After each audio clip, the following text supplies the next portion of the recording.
Follow me on Facebook. All right. So, is it recording? Yeah, it's recording. Okay. So we continue a bit on the book. As you remember, we were speaking about meditation, trying to bring back our state of alone. How to create that alone moment that we in our life we're so busy with distracted with things. It's hard to be alone and disconnected from the world. It was in that packet you gave us. That what? It was in that packet. Seclude and meditate. Right. Yes. Right? Yes. Correct. Rabbi Nachman of Breslov. So here it says like that. Focus on your task. It's very nice. It's getting more practical, so it becomes very interesting. Let's say, we're at page 61 for those who want to know where we're up to. Okay. That's the book. Getting to Know Yourself by Rabbi Schwartz. Available in your local Jewish library. A whole list on Amazon.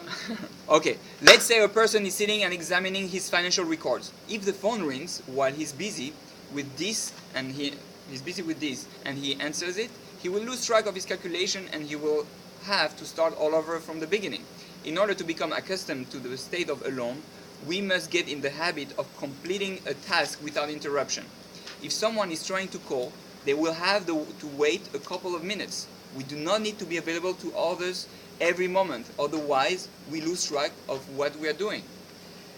Some object, what difference does it make if I need to start again later? If he continues to maintain this incorrect attitude, he will never get used to thinking by himself about the practical things he needs to do. We're not even discussing anything spiritual yet. We're still dealing with the absolutely material world. Yet we must get in the habit of being temporarily unavailable while involved in something that would be disturbed by an interruption. Now, guys, this is like so important. We all seek of that. People go to pray. They don't have the strength to turn off their cell phone. You pray, turn off your cell phone. Don't put it on vibrate, because vibrate is accepting something coming from the outside. It's say, I'm alone, but I still want to be connected. It's not good. And I see on college campus or in classes, or like people, the phone rings. It's almost like they have to answer.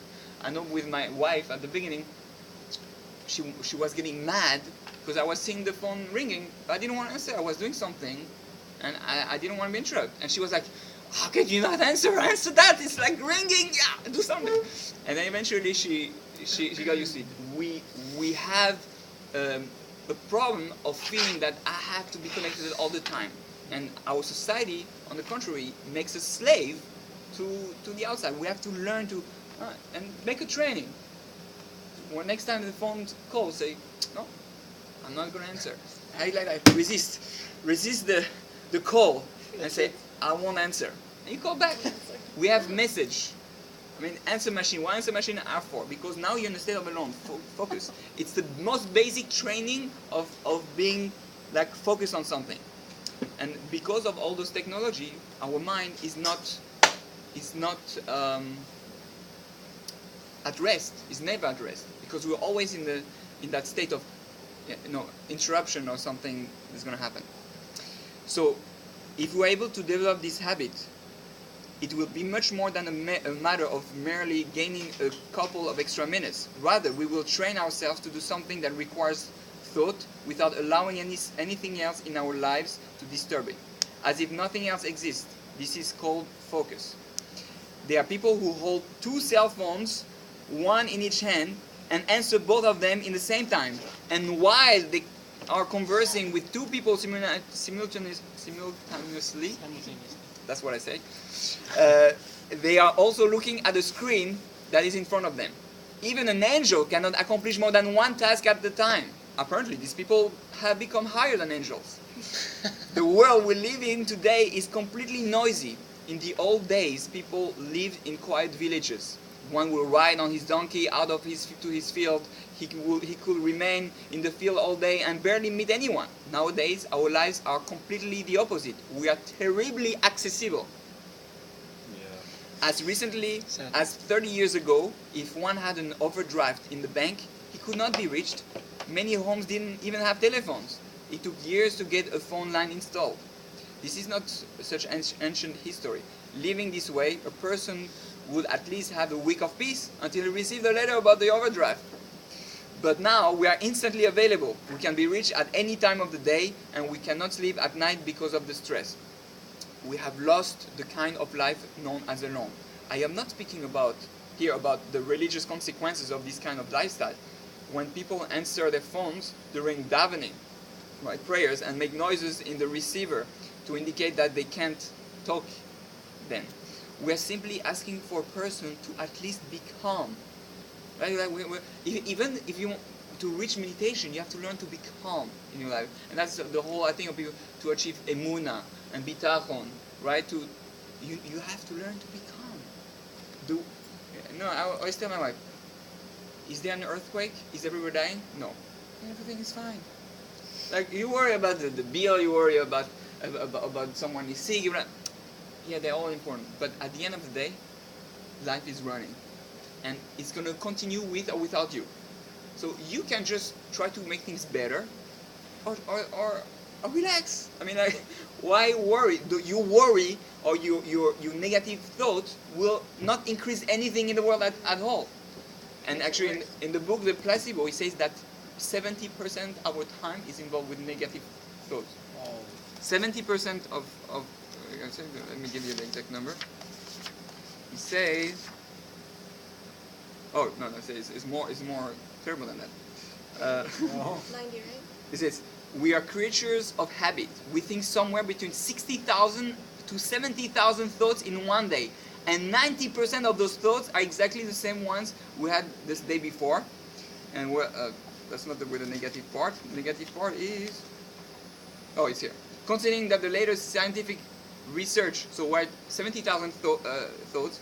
So considering that the latest scientific research in psychology estimates that about 70% of our thoughts are negative and redundant, the number of unconsciously created nocebo-like illness might be impressive, indeed certainly much higher than we realize. So you have 70,000 thoughts, 60,000 of them, I'm not so good at math, but let's say it's about that, about 60,000 of them are negative. So we have a fight to do against the negativity, and we'll be conditioned. You turn on the TV, negative. You turn on the radio, negative. Like, I would like to see a movie with, or like I was thinking, I have an idea. Who is gonna start the first channel of incredible happy news all day long? Yeah. I think it would be amazing. Canada. They have one like that? Yeah, they don't have. They have no news. Their news is, oh, someone stole a bike the other day. But they Let's only go to have the 22 weather. million people in all Canada. That's it. That's good. But yeah, They leave their doors opened. Yeah. Like, Right. I You like know, that. I like that. they all love each other. That is the law of attraction. When if you're focusing, Exactly. if you're worried about a bad thing happening, you're focusing on that bad event happening, so you're attracting it because you're thinking about it. So if you don't worry, think of something positive happening, that's what you're gonna likely attract. Right? Yes, Like yes, makes sense. Yeah, it's like. Yeah, you know what it is? We all try to control yeah. a situation, Exactly. and because we can't control some certain situations, we're always worried, and that worry creates the Right. negative thought, and it brings us into this vicious, burning cycle. Yeah. You We said You can't have to let control. go. Yeah, and the moment you let God go, take care of it. what happens when you let go? you got it in the. I know the expression. I'm gonna write about this later. You write it right in the center, like the arrow. What if it's the opposite?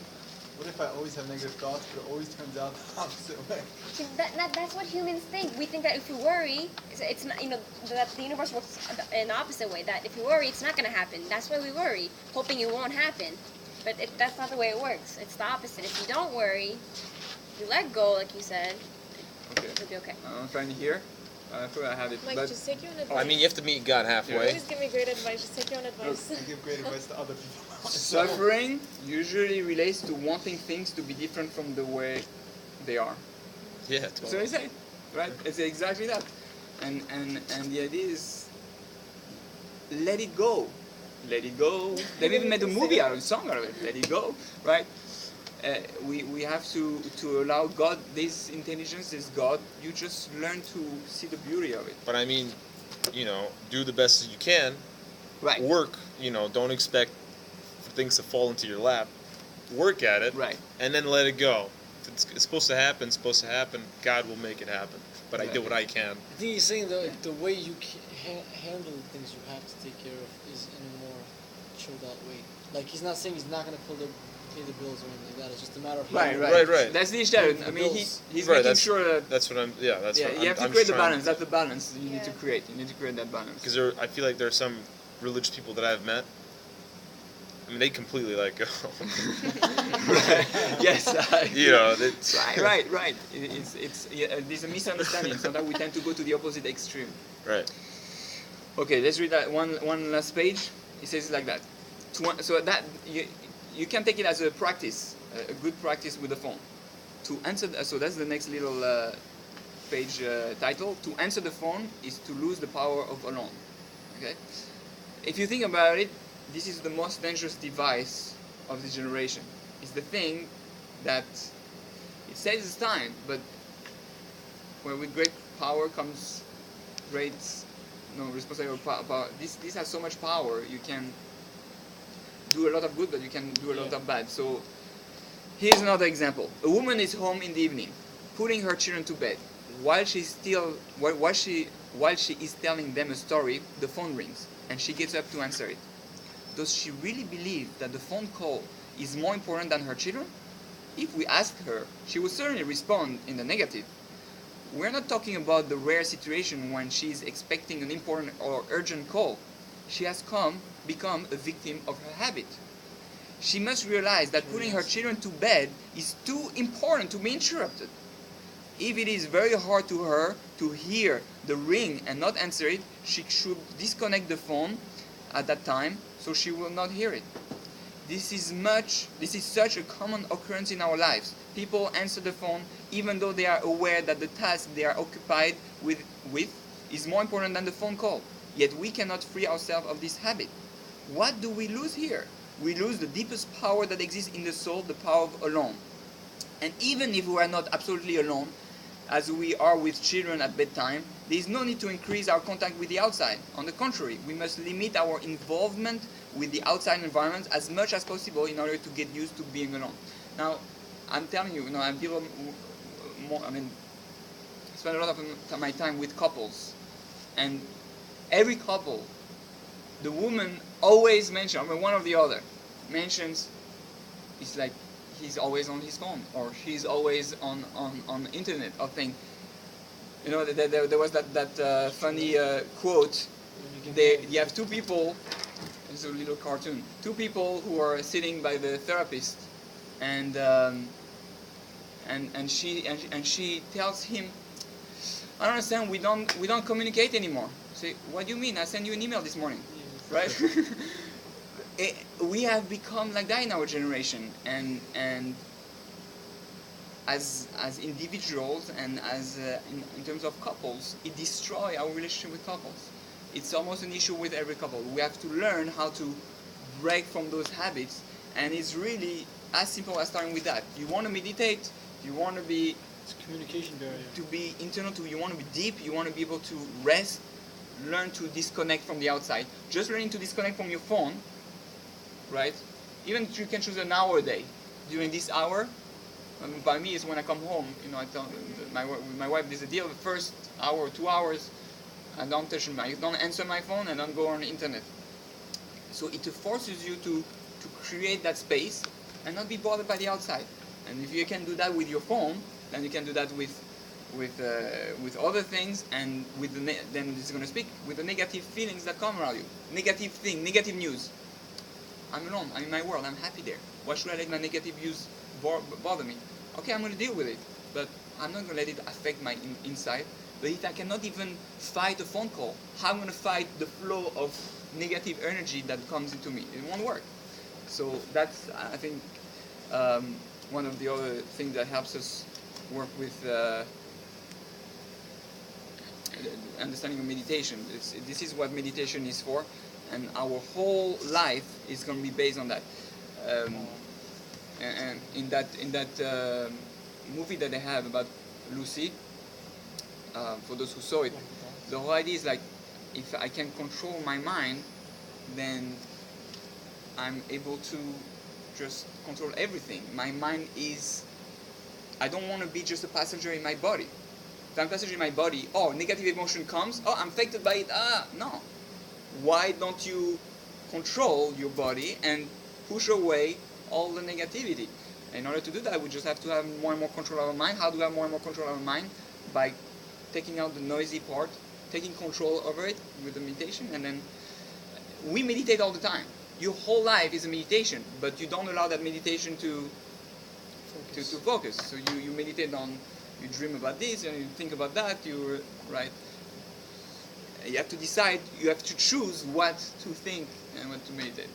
And hopefully it will be successful. Any questions? We should be here soon.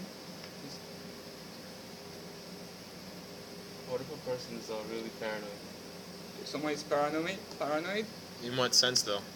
Like, let's say he had a lot of bad things happen to him from a lot of people for no reason, because of his past or whatever.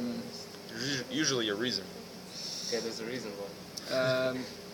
Well, sometimes, most of the time is because we have... I like the concept of Because the person was different, then he changed, but still it's stuck with him, and he's very paranoid. He can't let go. Right. So he has to, a person like that needs to understand that he can create a new life for himself.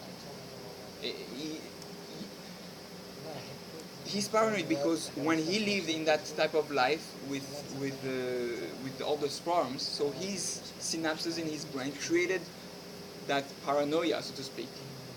And now he lives with that thing. It's in his system. The goal is to uproot the system and start living in a way that doesn't have that paranoia, that this doesn't exist anymore. But you have to create a new life, and that's what he's teaching again in this book. You have the placebo. You have, look at that chart. The moment you let go, that's the moment. That's when everything kind of becomes more No, clear. I feel like when you let go, that's when you let your guard go down, and that's when you get Look, he attacked. says, same reality. The guy might have believed the thing, but he's still living that same reality. If you have live in the same reality, you get the same thoughts, you make the same choices. You make the same actions and behavior, and you get the same experience, and it's the same feelings. You're in the old state. You're the same life, but if you start to make everything new, right? New reality, new thoughts, new choices, new actions, new experiences, new feelings. You start a new life. So it's already in your hands to start up. All right, Master Mike is here. Let's meditate.